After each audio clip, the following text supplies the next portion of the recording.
Welcome to text কথা। আসসালামু আলাইকুম। আগের ভিডিওতে আমি রুট কজ অ্যানালিসিস 8 স্টেপস বা 8 ধাপের নাম আপনাদের সাথে শেয়ার করেছি। আজকে আমি প্রতিটি ধাপ বিস্তারিতভাবে দেখাবো এবং কিভাবে এগুলো বাস্তবে প্রয়োগ করা যায় তা ব্যাখ্যা করব।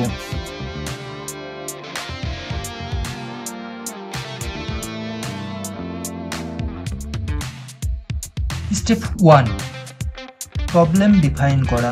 প্রথমে আপনাকে কি প্রবলেম হয়েছে সেটা ডিফাইন করতে হবে, আইডেন্টিফাই করতে হবে, না হলে আপনি সমস্যার সমাধান করতে পারবেন না।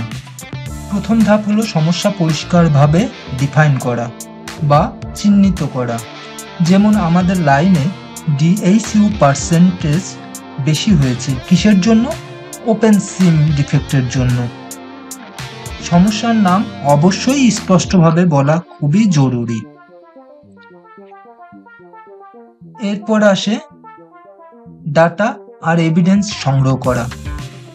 ডাটা অ্যান্ড এভিডেন্স কালেক্ট করা। আমরা ইনলাইন ও ফাইনাল ইন্সপেকশনের ডিফেক্ট রিপোর্ট থেকে সংগ্রহ করতে পারি, ডিফেক্টেড গার্মেন্ট সংগ্রহ করতে পারি, মেশিন সেটিং চেক করতে পারি। এতে সমস্যার আসল অবস্থা বোঝা যায়। স্টেপ 3, কন্টেইনমেন্ট অ্যাকশন নেওয়া। প্রথমে আমাদেরকে যেই মেশিনে প্রবলেম ক্রিয়েট করছে সেখানে স্টপ করে দিতে হবে। তৃতীয় ধাপে আমরা সঙ্গে সঙ্গে কন্টেইনমেন্ট অ্যাকশন নেই যাতে সমস্যা আর না ছড়ায়। যেমন ডিফেক্টেড গার্মেন্ট আলাদা করে রাখা, সুপারভাইজারকে জানানো। এরপরে আমরা কি করব? পসিবল কজ চিহ্নিত করব। পসিবল কি কি কারণে এই প্রবলেমগুলো হচ্ছে বা ডিফেক্টগুলো আসছে সেইগুলো চিহ্নিত করতে হবে। কিসের মাধ্যমে চিহ্নিত করব? আমরা ফিশবোন ডায়াগ্রাম ব্যবহার করে সম্ভাব্য কারণ বের করব। ফিশবোন ডায়াগ্রাম কি রকম? Man, machine, material, method, measurement, mother nature বা এনভায়রনমেন্ট। এটা অনেকটা দেখতে ফিশের বনের মতো, মাছের বনের মতো, যার জন্য এটাকে বলা হয় ফিশবোন ডায়াগ্রাম। এতে বোঝা যায় সমস্যাটা কোন জায়গা থেকে তৈরি হচ্ছে। এরপরে আমরা আরো ডিপারে যাব, go deeper to find out the actual cause by using 5 voice technique. আমরা 5 ভয়েস টেকনিক ব্যবহার করে আরো ডিপে গিয়ে দেখব যে কি কারণে হচ্ছে। ওপেন সিম কেন হলো? কারণ স্টিচ স্কিপ হয়েছে। কেন স্টিচ স্কিপ হলো? নিডল ব্লান্ট ছিল। কেন নিডল ব্লান্ট ছিল? কারণ রেগুলার নিডল চেঞ্জ শিডিউল ছিল না। এভাবে বারবার হোয়াই জিজ্ঞাসা করলে আসল রুট কজ বের করা সম্ভব।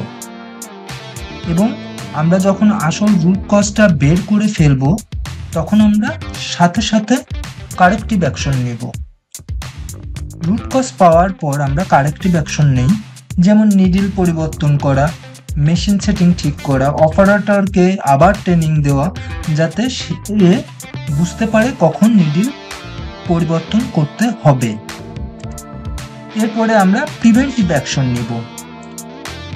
কারণ শুধু কারেক্টিভ অ্যাকশন নিলাম কিন্তু কন্টিনিউ আমার ডিফেক্টটা আসতে থাকলো, তাহলে তো আমরা কন্টিনিউ সেই একই কাজ করে যাব না। এই জন্য আমাদেরকে প্রিভেন্টিভ অ্যাকশন নিতে হবে। প্রিভেন্টিভ অ্যাকশন নিলে যাতে এই সমস্যা আবার তৈরি না হয়, যেমন নিডল চেঞ্জ পলিসি চালু করা। একটা নির্দিষ্ট টাইম পর পর নিডল চেঞ্জ করতে হবে। প্রিভেন্টিভ মেনটেনেন্স করা। মেশিনটা একটা শিডিউল তৈরি করতে হবে যাতে কন্টিনিউ মেনটেনেন্স করা হয়। এবং কিউসি চেক পয়েন্ট সেট করব, SOP আপডেট করতে পারি। এভাবে আমরা প্রিভেন্টিভ অ্যাকশন নিতে পারি যাতে এই প্রবলেম আর পুনরায় ফিরে না আসে। এরপরে আমাদের কি করতে হবে?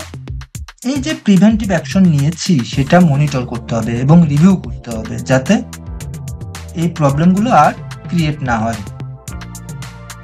সর্বশেষে আমরা মনিটর করি এবং রিভিউ করি সমস্যাটা আসলেই সমাধান হয়েছে কিনা।